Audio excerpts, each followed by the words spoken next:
All right, all right, all right. Is this recording? I think it is. All right, greetings.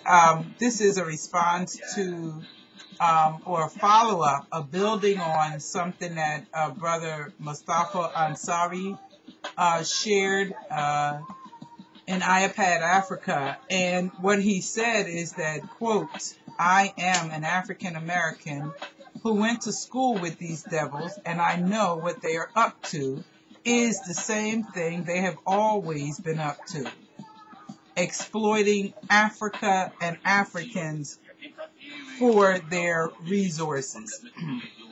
And just in terms of building and providing, if you will, supporting information for what Brother Ansari has stated is something that I certainly agree with and recognize myself. For Africans who have been enslaved in America, we have been in the best position, if you will, to have become very much intimately familiar with the thinking and behaving of the European. Having been educated, if you will, or having recovered information, true information about ourselves as well as information about them, because they're very good at documenting their story.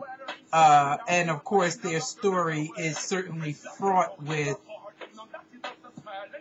deception, death, and destruction wherever they have gone in the world, in the name of and in pursuit of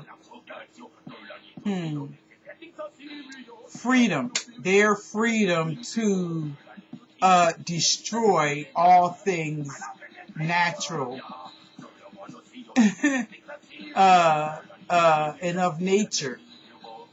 That is what we have learned of them, being so close to them for so very long. And that, I believe, is something that Africans from the continent and places other than here in America may want to consider and recognize when people of African descent who have been enslaved in America begin to question or, caution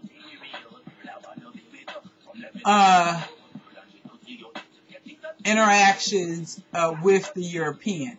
It's like, certainly proceed with caution, because our experience with them suggests that, yes, their story has been to go across the planet and suck up, hoard the natural resources of that land, including the resources that come from human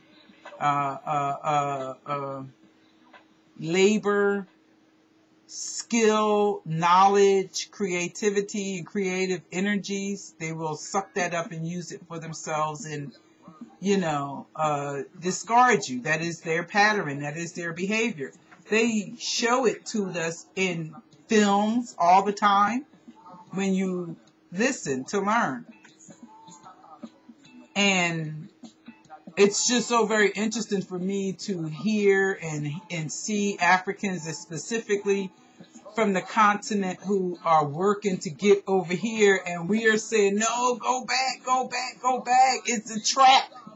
It is a trap to come here and to be bedazzled by the things that is provided, because they have always come with expressed thoughts of helping, yet in the end we have been harmed over and over and over again. There's the same pattern. It doesn't really change. It hasn't really changed. So anytime they're coming to help you and you're an African, then you might want to really question it and slow down. And I just needed to kind of come forward and say that as we continue to work towards building and sharing, if you will, with each other during this International Year for People of African Descent.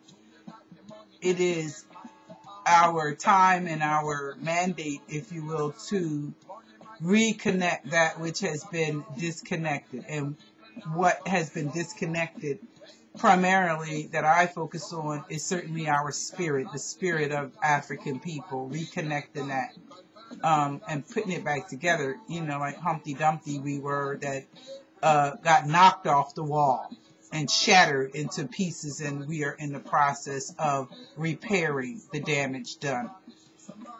And of course, that damage also has been done by evil, European viral infection, lies. Lies, lies, lies. And when the Indian suggests that white man speaks with a forked tongue, they say one thing and they do something different, it's true. You know, we've been here long enough. We've been watching them, socialized by them in their halls of academia, listening to their thought process and their behavioral patterns.